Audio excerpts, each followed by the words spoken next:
السلام علیکم جی. 12 اکتوبر گزرا اور میاں نواز شریف صاحب نے اس کے اوپر ایک ٹویٹ کی اور وہ تاریخی تصویر جو کہ جس میں کہ کچھ جو باوردی افراد ہیں وہ پی ٹی وی کا گیٹ کراس کر رہے ہیں اوپر سے، اور اس کراسنگ کے اندر جو ہے وہ کر رہے ہیں. وہ تصویر انہوں نے لگائی اور ساتھ میں قائد اعظم محمد علی جناح کا کال لگایا اور وہ انہوں نے ٹویٹ کر دی. اس ٹویٹ پہ ہمارے بہت سارے احباب نے یک طرفہ تبصرہ کیا تو مجھے دکھ ہوا، لیکن ظاہر ہے یہ ان کی رائے ہے، ہم ان کی رائے کا اہتمام کرتے ہیں. ایک آدھ ہوتا تو بندہ نظر انداز کر دیتا ہے، لیکن آپ جاننے والے میں یا جن کو آپ فالو کرتے ہیں، جن کو سنتے ہیں پڑھتے ہیں، جب انہوں نے یک طرفہ پروپیگنڈا کیا تو ہم نے کہا ذرا تصویر کا دوسرا رخ بھی دکھا دیا جائے. انہوں نے کہا کہ جناب دیکھیے نواز شریف صاحب نے جو ہے وہ 5 جولائی کی تصویر بھی تو نہیں نہ لگائی جس کے اندر وہ خود حصہ دار تھے اور اس کے اندر وہ سب کچھ تھے. ٹھیک ہے، اب ظاہر ہے اس کا جواب جو ہے ترکی بترکی تو یہ ہو سکتا ہے کہ جناب وہ پھر بھٹو صاحب نے 1957 والی تصویر نہیں لگائی ماشاء اللہ کی. ٹھیک ہے، وہ پھر دونوں پارٹیوں کے درمیان ایک لفظی جنگ بھی شروع ہو جائے گی کہ آپ جو ہے وہ ضیاء اللہ کی پیداوار ہے، وہ کہیں گے آپ جو ہے وہ ایوب خان کی پیداوار ہے. ایوب خان کو ڈیڈی کون کہا کرتا تھا اور بہادر ملت کے خلاف چیف پولنگ ایجنٹ کون تھا. یہ وہ باتیں شروع ہو جاتی ہیں. یہ باتیں کیوں ہوتی ہیں؟ یہ باتیں اس لیے ہوتی ہیں کہ دو اگر ہم اس وقت آئیکن رکھیں پاکستانی پولیٹکس کے اندر، پہلا آئیکن جو ہے وہ بھٹو صاحب ہیں اور اینٹی بھٹو جو سینٹیمنٹ تھا وہ اس کو آئیکونک شکل عطا کی جناب نواز شریف صاحب نے. تو یہ دو ایک آپ ان کو آئیکن سمجھ لیں اور چلو میرے کہنے سے سمجھ لو یار، بحث لئی سمجھ لو یار، اتنا غصہ کرنے کی لوڑ ہے، بحث کے لیے ہی سمجھ لیں گے. یہ دو آئیکونس ہیں. اب ان آئیکونس کے ساتھ ٹریجڈی ہے کہ وہ جو بھٹو صاحب تھے وہ مطلب کہ تھوڑا سا والدہ کی سائڈ سے ویک بیک گراؤنڈ تھا، تو والد صاحب جو تھے وہ بہت اسٹرانگ بیک گراؤنڈ کے حامل تھے، سر شاہ نواز بھٹو. تو وہ بھٹو صاحب جو تھے وہ سیاست میں آئے. انہوں نے اپنی پرسنالٹی کو بڑا دکھانے کے لیے ہر وہ حرکت کی جو کی جانی چاہیے. اعلیٰ تعلیمی ادارہ، یا ان کے والد صاحب نے ان کو کیا، اعلیٰ تعلیمی ادارہ، تعلیمی ادارے کے بعد پھر ہائیسٹ لیول کے اوپر موو کرنا. سو فار سو کہ انہیں پتہ چلا کہ ناہید سکندر مرزا صاحبہ جو ہیں ان کی وہ نصرت بیگم جو تھیں، اللہ تعالیٰ ان کے ساتھ اچھا سلوک کرے، ان کے ساتھ شادی بھی شاید ان کی ایک پولیٹیکل شادی ہی تھی، کیونکہ پہلے ایک شادی تو ان کی ہو چکی ہوئی تھی، کیونکہ پارٹیز کے اندر وہ اور ان پارٹیز کے اندر جو فیصلے ہوتے تھے اور ان پارٹیز کے اندر پاور بروکرنگ کا جو بزنس چلتا تھا. اور یوں وہ انٹر ہوئے اور پھر ایوب صاحب نے جب دھاوا بولا اور براہ راست سب کچھ ٹیک کر لیا تو وہ ایوب صاحب کے دائیں بائیں ہو گئے. پھر وہ چونکہ اپنے آپ کو بہت پریزنٹیبل فارمیٹ کے اندر مارکیٹ کر رہے تھے تو وہ انہوں نے وزیر خارجہ اور پھر وہ سارا دائیں بائیں، اور جب انہوں نے دیکھا کہ اب ڈکلائننگ ٹرینڈ ہے تو باہر نکل کے اپنی پارٹی بنا لی. ویک ہو چکے ہوئے تھے. ٹھیک ہے، ایوب صاحب سے handing over taking over Hazara کے جرنیل سے پشاور کے جرنیل نے ٹیک اوور کیا اور پنجاب کو گالی. مطلب کمال ہے ویسے. ٹھیک ہے، کبھی اس پہ بھی بات کریں گے. ٹھیک ہو گیا. اب جناب انہوں نے وہ اس کے بعد ظاہر ہے کہ وہ اپنے آپ کو اینٹی اسٹیبلشمنٹ بیانیے کے اوپر وہ پاورفل کرتے گئے. شورش کاشمیری جیسے لوگوں نے اور مجید نظامی جیسے لوگوں نے بھٹو صاحب کو باقاعدہ سپورٹ کیا، نرچر کیا، جو کہ ان کی بعد میں ان کی محبتوں کا ہی نشانہ بنے، یا آپ کہہ لیں ان کی فستائیت کا ہی نشانہ بنے. لیکن وہ انہوں نے ان کو گروم بھی کیا، سپورٹ بھی کیا. جب بھٹو صاحب کی خبر کوئی چھاپنے کو تیار نہیں تھا تو چٹان جو ہفت روزہ تھا شورش کاشمیری رحمۃ اللہ علیہ کا، تو انہوں نے اس کے اندر ٹائٹل پہ بھٹو کی تصویر چھاپی. وہ ٹرین میں کھڑے ہو کے وہ جن صاحب نے وہ تصویر کھینچی تھی وہ بیچارے صلاح الدین صاحب بہت کمال کے کیمرہ مین تھے. ٹھیک ہے، اور بہت قسم فرسی کی حالت میں اس دنیا سے گئے. ہم بھی کچھ نہیں کر سکے ان کے لیے. ادارہ ختم ہو جائے تو پھر لوگوں کے اس کے ساتھ منسلک اداروں کے ساتھ ایسے ہی ہوتا ہے. چٹان بہت بڑا ادارہ تھا، ختم ہو گیا. تو اس کے بعد پھر صلاح الدین صاحب بھی جو تھے وہ اس دنیا سے بڑی قسم فرسی کی حالت میں گئے. لیکن وہ جو بھٹو صاحب کی تصویر جو کہ ایک آئیکونک تصویر بن گئی ہوئی تھی، گلے میں ہار اور وہ دونوں ہاتھ، وہ ٹرین کا مارچ جب انہوں نے کیا تھا نا تو اس کے اندر وہ جب لاہور پہنچے تھے تو وہاں پہ تصویر تھی. خیر یہ بھٹو صاحب کا تھا اور پھر ان کا عروج. اچھا بھٹو صاحب نے اگر آپ تھوڑا سا اس میں کریں کہ بھٹو صاحب نے ہر وہ حرکت کی اس وقت جو کہ اس وقت پی ٹی آئی کر رہی، ٹھیک ہے. آپ کہیں گے میں بھی درمیان میں سے نواز شریف کو مائنس کر گیا، نہیں، اگلا حصہ میں نواز شریف پہ کر رہا. اب نواز شریف صاحب جو تھے بزنس مین فیملی تھی، جس طرح لاہور کے، پنجاب کے، پاکستان کے بزنس مین جو ہیں وہ پولیٹیشین کو پولیٹیکل پارٹیز کو فنانس کرتے ہیں، میاں شریف صاحب بھی جو تھے وہ فنانس کرتے تھے. اور علامہ اقبال اپنا وہ کیا ہے تھا، میاں صلاح الدین، ٹھیک ہے، کھوتیاں والا نہیں، سوری میاں صلاح الدین صاحب جو تھے ان کے ہاں جس نے بھی الیکشن لڑنا ہے، ٹھیک ہے، تو میاں شریف صاحب نے فنانسنگ کر دی. تو جب وہ اتفاق نیشنلائز ہو گئی اور میاں صاحب وہاں پہ چلے گئے، پھر وہاں پہ ان کی نواز شریف ضیاء الحق صاحب جاتے ہیں، ان سے ملاقات ہوتی ہے نماز پڑھتے ہوئے. بہت سارے لوگوں نے اس کے بہت سارے مناظر کھینچے ہوئے ہیں، میں ان سے ایگری نہیں کرتا، لیکن ملاقات ہو جاتی ہے. نواز شریف صاحب ان کو کہتے ہیں جی آپ واپس آئیں، ضیاء الحق صاحب کہتے ہیں واپس آئیں اور آ کے آپ انتظام ٹیک اوور کریں. اب ظاہر ہے کہ میاں شریف کے دل کے اندر بھٹو صاحب کے لیے، اور بھٹو صاحب کے جیالوں نے اتفاق کی اندر لوٹ مار کی ہو گھس کے، وہ بھٹو صاحب کے ٹائیگر فورس تھی نا جی اس وقت، اگر آپ کو یاد ہو تو ان کے لیے محبت کے زمزمے تو نہیں نا بہہ رہے ہوں گے، اندر تو انتقام کا ایک طوفان اٹھا ہوگا، ٹھیک ہے نا. اب ادھر ضیاء الحق صاحب جو ہیں انہوں نے ٹانگ کرا دی ہے پی این اے کو، پاکستان قومی اتحاد کو ٹانگ کروا دی ہوئی ہے. انہیں ضرورت ہے کسی ایسے سپورٹ کی، business man middle class segment سے جو ہے ایک بندہ جو ہے اس کو انہوں نے اتفاق جو تھی جو کہ نیشنلائز کی تھی وہ واپس کر دی، ٹھیک ہے. لیکن ساتھ میں نے کہا کہ دیکھیے آپ کی ہمیں سپورٹ کی ضرورت ہے، آپ جو ہے وہ کوئی نوجوان جو ہے وہ مالی معاملات کو چلانے کے لیے ہمیں عطا فرمائیں، ٹھیک. تو میاں صاحب نے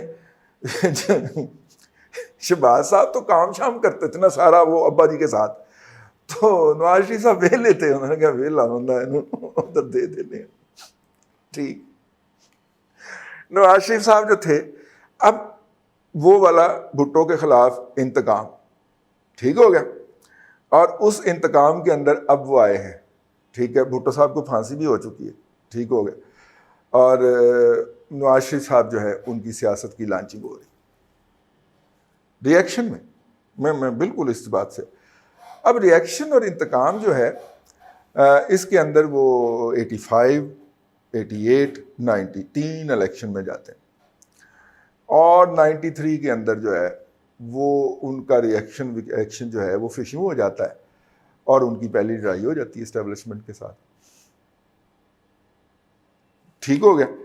اب اس کے بعد آپ 90 سے لے کے 2000 تک کی دہائی کے اندر وہ ایک اینٹی اسٹیبلشمنٹ سٹانس لے کے چلتے ہیں. اور آپ کو پتہ ہے کہ پاکستان کے اندر خاص طور پہ اور چھوٹے صوبوں میں جس کے اندر سندھ اور KPK اور بلوچستان ہے، وہاں پہ عمومی طور پہ اینٹی اسٹیبلشمنٹ سٹانس کو ووٹ زیادہ ملتا ہے.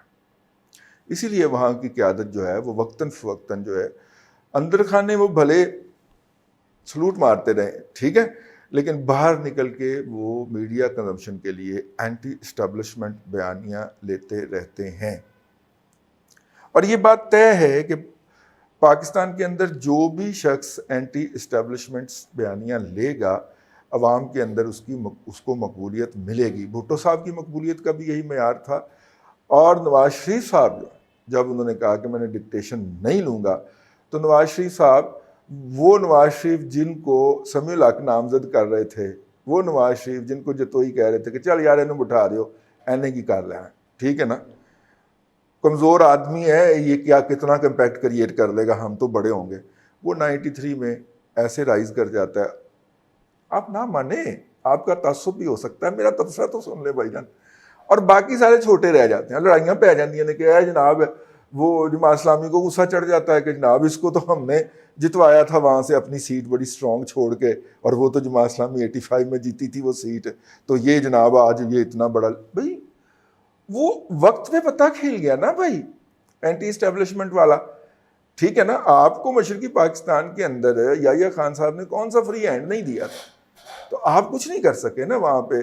جو چلیں جھلو چل گیا یا جو بھی طوفان بدتمیزی برپا کیا مجیب الرحمان صاحب نے، وہ آپ کچھ نہیں کر سکے. ٹھیک ہے، آگے آ جائیے.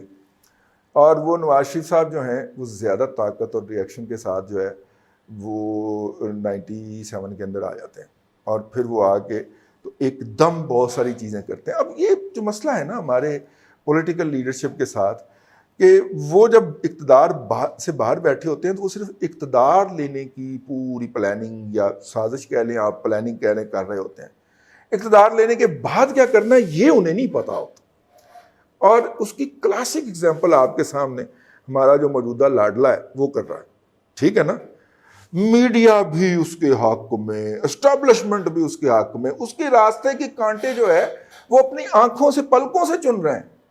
ٹھیک ہے نا، آپ اس پہ تنقید کریں تو کہا جاتا ہے آپ ہم پہ تنقید کر رہے ہیں، یہاں تک اپنے سینے پہ لے رہے ہیں.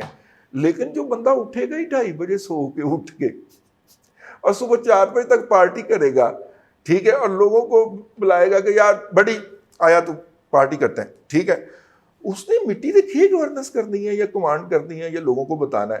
وہ کہتا ہے جو لے کے آئے ہیں وہ کریں. ٹھیک ہے نا، میں نے بال دے دیا ہے بالر کو، اب اسے کلی اڑانی ہے، میں تو گلی کے اندر کھڑا ہوا ہوں ہاتھ باندھ کے، کپتان ہوتا ہوں میں. یہی مائنڈ سیٹ ہے نا، یہی مینٹیلٹی ہے نا. ٹھیک ہے نا، تو اور اگر میچ ہار بھی گئے تو دیر از آلویز نیکسٹ ٹائم بڑی ٹھیک ہو گیا.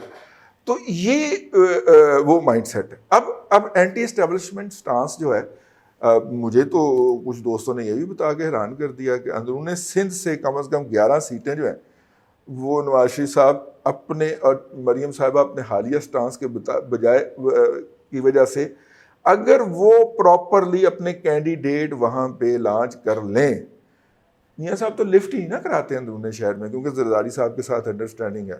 ٹھیک ہے، زرداری صاحب پنجاب میں کوئی کینڈیڈیٹ نہیں لانچ کرتے. بھائی ایک ان کو شکوہ ہے، اور زرداری صاحب سے نے جب وہ میری جو اطلاع ہے وہ ہے اعتزاز احسن کا، اور اعتزاز احسن کے بارے میں جب انہوں نے ریکویسٹ کی تو میاں صاحب نے عرض کیا کیا تہاڈا کینڈیڈیٹ ہے؟ نہیں ہمارا کینڈیڈیٹ تو نہیں ہے، ان کا ہے. انہوں نے کہا پھر ان کو سفارش کرتے ہیں آپ کیوں کر رہے؟ ٹھیک ہے، ہر پارٹی کے اندر نا، اور پیپلز پارٹی کے اندر تو بیش بہا ہوتے ہیں، رحمان ملک سے لے کے اعتزاز احسن تک سارے ادھر کے بھجوائے ہوئے ہوتے ہیں، ڈیوٹی پہ ہوتے ہیں. ٹھیک ہے، تو خیر یہ اینٹی اسٹیبلشمنٹ سٹانس لینے کے نتیجے کے اندر یہ ساری ان کی مقبولیت جو ہے وہ ہے. اب واپس آ جائیں اس ایشو کے اوپر. آپ تانے ماریں بھٹو صاحب کو، بے نظیر کو. بے نظیر بھی تو 88 میں آئی تھی، تو کمپرومائز کر کے آئی تھی نا، وزیر خارجہ بھی ان کا لیا تھا، صدر کو بھی ان کے وہ ووٹ دیا تھا. ٹھیک ہے، وہ تو آپ کریں یہ بات، لیکن مجھے یہ بتا دیجیے کیا پاکستان کی سیاست میں نارمل طریقے سے انٹر ہو کے آگے بڑھنے کا کوئی طریقہ ہے؟ نہیں ہے. بھٹو نے اپنی بیٹی کو آگے بڑھایا،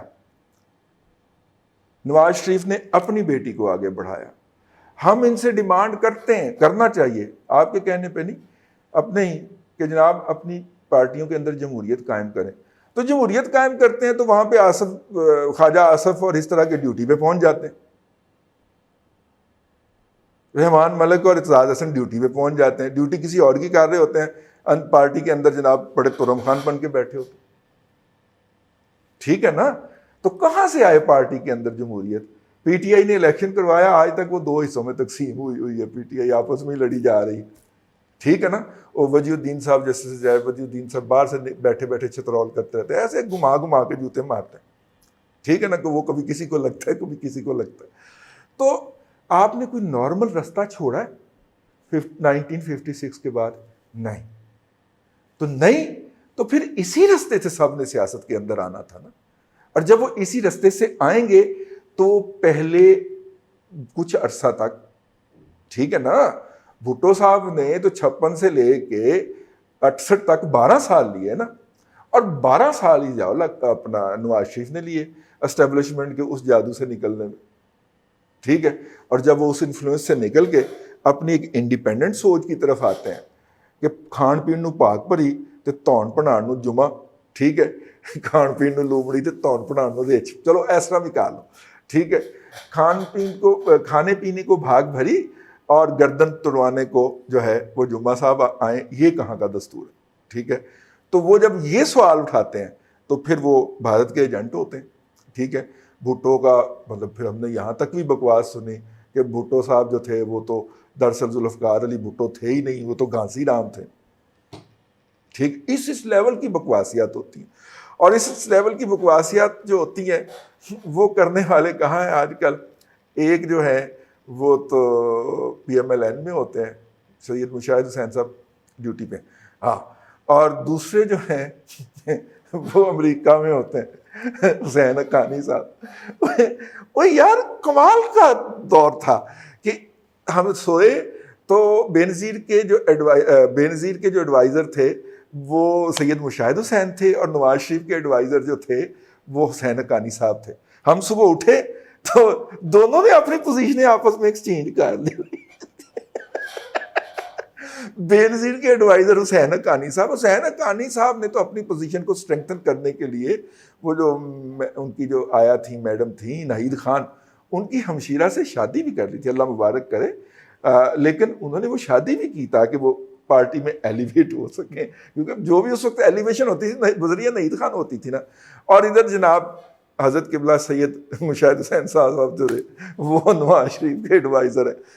یعنی یار کس طرح لوگوں کی ڈیوٹیاں لگتی ہیں کہ تو اس چینل پہ چلا جا، تو ادھر سے چھوڑ کے ادھر چلا جا، تو ادھر سے چھوڑ کے ادھر چلا، تو یوٹیوب بھی شروع کر دیں. یہ ڈیوٹیاں ہمارے میڈیا پہ بھی تو لگتی ہیں نا، ان کی بھی ڈیوٹیاں لگتی تھیں اس وقت. تو یہ دستور ہے. اب آپ مجھے حضرت یہ بتا دیجئے، میں تمام اپنے احباب سے بڑے احترام کے ساتھ، کہ ٹھیک ہے ان کے پاس یہ بیک لاگ ہے، یہ وہ بیک لاگ ہے جو قبر کی دیواروں تک جائے گا، ان کی آئندہ نسلوں کو بھگتنا پڑے گا.